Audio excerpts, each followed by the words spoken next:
Today's GK programme में आपका स्वागत है। शुरुआत करेंगे अभ्यास प्रश्न से। निम्नलिखित में से किसने पीजी आयुर्वेद शिक्षा को कारगर बनाने के लिए अधिसूचना जारी की है?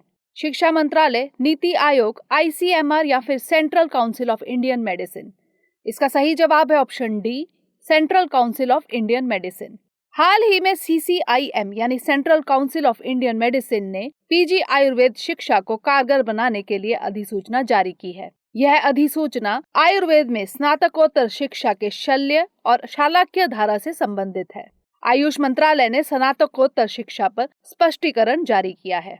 अधिसूचना यह निर्दिष्ट करती है कि इन धाराओं के पीजी विद्वानों को कुल 58 सर्जिकल प्रोसीजर्स में प्रशिक्षित किया जाए। सीसीआईएम आयुष मंत्रालय का सांविधिक निकाय है जिसकी स्थापना 1971 में हुई थी। तो इस तरह इस प्रश्न का सही जवाब है ऑप्शन डी।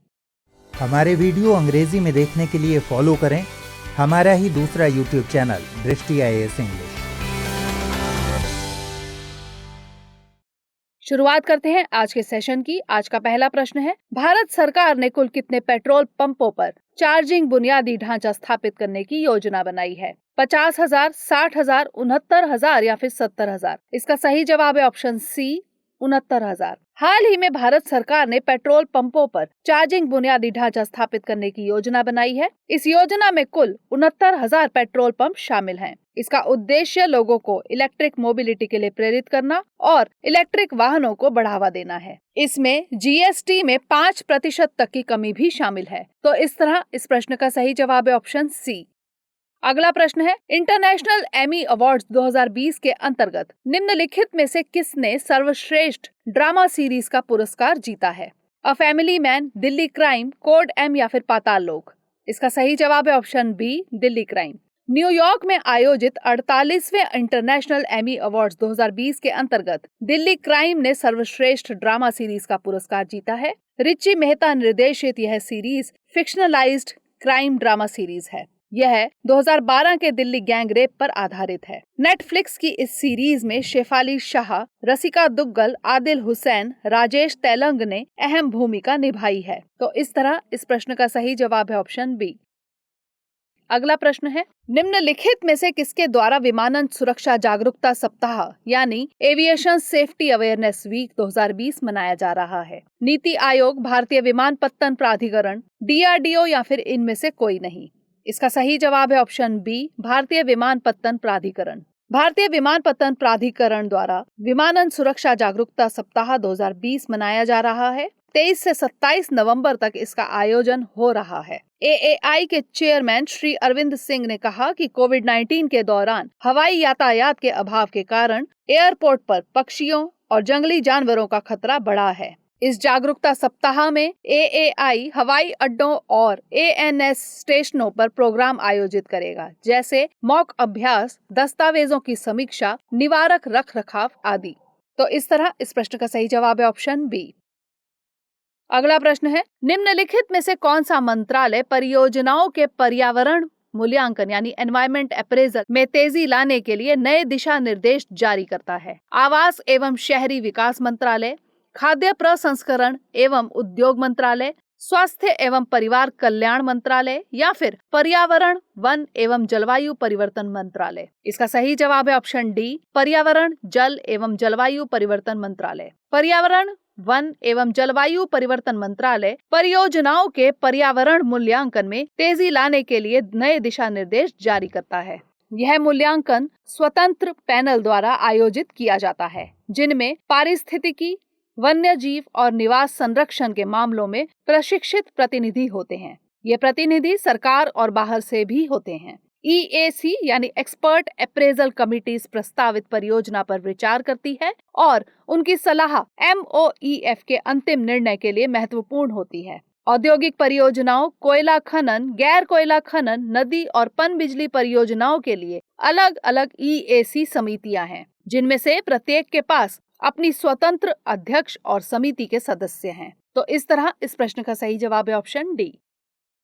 अगला प्रश्न है, हाल ही में तरुण गोगोई का 86 वर्ष की उम्र में निधन हो गया है। वे किस राज्य के मुख्यमंत्री रहे थे? त्रिपुरा, केरल, असम या फिर राजस्थान? इसका सही जवाब है ऑप्शन सी, असम। 2001 से 2015 के बीच असम के मुख्यमंत्री रहे तरुण गोगोई का 86 वर्ष की उम्र में निधन हो गया है। गोगोई को अगस्त 2020 में कोविड-19 पॉजिटिव पाया गया था। अब तक वह असम के सबसे लंबे समय तक सेवा करने वाले मुख्यमंत्री थे। तो इस तरह इस प्रश्न का सही जवाब है ऑप्शन सी। अगला प्रश्न है, ऑस्ट्रेलिया के न्यू साउथ वेल्स विश्वविद्यालय यानी university of New South Wales के नेतृत्व में किए गए शोध के अनुसार केवल कितने वर्षों में प्लेटिपस के आवास स्थल में 22% ह्रास हुआ है?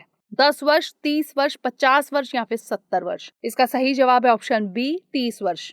ऑस्ट्रेलिया के न्यू साउथ वेल्स विश्वविद्यालय के नेतृत्व में किए गए शोध के अनुसार केवल 30 वर्षों में प्लेटिपस के आवास स्थल में 22% ह्रास हुआ है। शोध में पाया गया कि मर्रे डार्लिंग बेसिन जैसे क्षेत्रों में इनकी संख्या में सबसे अधिक गिरावट देखी गई, जहां प्राकृतिक नदी प्रणालियों को मनुष्यों द्वारा संशोधित कर दिया गया है। अंडे देने वाले इस स्तनपायी जीव के आवास स्थल में न्यू साउथ वेल्स में 32%, क्वींसलैंड में 27%, जबकि विक्टोरिया में 7% ह्रास हुआ है। मर्रे डार्लिंग बेसिन दक्षिण पूर्वी ऑस्ट्रेलिया के आंतरिक भाग में एक बड़ा भौगोलिक क्षेत्र है, जिसमें मर्रे और डार्लिंग नदी की सहायक नदियों के बेसिन शामिल हैं। पूर्वी ऑस्ट्रेलिया और तस्मानिया में पाया जाने वाला प्लेटिपस एक स्तनधारी जीव है जो बच्चों को जन्म देने के बजाय अंडे देता है। तो इस तरह इस प्रश्न का सही जवाब है ऑप्शन बी।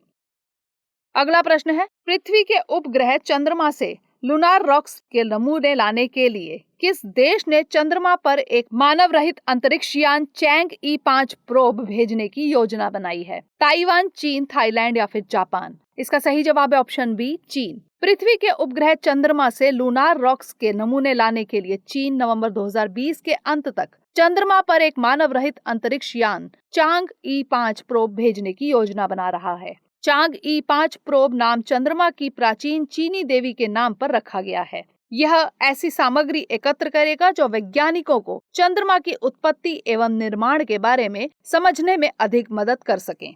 यह मिशन जटिल मिशनों से आगे बढ़कर अंतरिक्ष से नमूने प्राप्त करने की चीन की क्षमता को भी दर्शाएगा। यदि चीन का यह मिशन सफल होता है तो संयुक्त राज्य अमेरिका और सोवियत संघ के बाद चीन तीसरा ऐसा देश होगा जो चंद्रमा के नमूनों को प्राप्त करेगा। चीन का चांग E5 प्रोब ओशियनस प्रोसेलरम या ओशन ऑफ स्टॉर्म के नाम से जाने जाने वाले एक विशाल लावा मैदान से 2 किलोग्राम नमूने एकत्र करने का प्रयास करेगा। उल्लेखनीय है कि चीन ने वर्ष 2030 तक मंगल से नमूने प्राप्त करने की भी योजना बनाई है। तो इस तरह इस प्रश्न का सही जवाब है ऑप्शन बी। अगला प्रश्न है, केंद्रीय सूचना प्रौद्योगिकी मंत्री श्री रविशंकर प्रसाद ने उमंग एप्लीकेशन का अंतर्राष्ट्रीय संस्करण लॉन्च किया है। इसे निम्नलिखित में से किस देश में लॉन्च नहीं किया गया है? ऑस्ट्रेलिया, कनाडा, अफगानिस्तान या फिर नीदरलैंड? इसका सही जवाब है ऑप्शन सी, अफगानिस्तान। केंद्रीय सूचना प्रौद्योगिकी मंत्री श्री रविशंकर प्रसाद ने उमंग एप्लीकेशन का अंतर्राष्ट्रीय संस्करण लॉन्च किया। उमंग न्यू एज गवर्नेंस के लिए यूनिफाइड मोबाइल एप्लीकेशन है।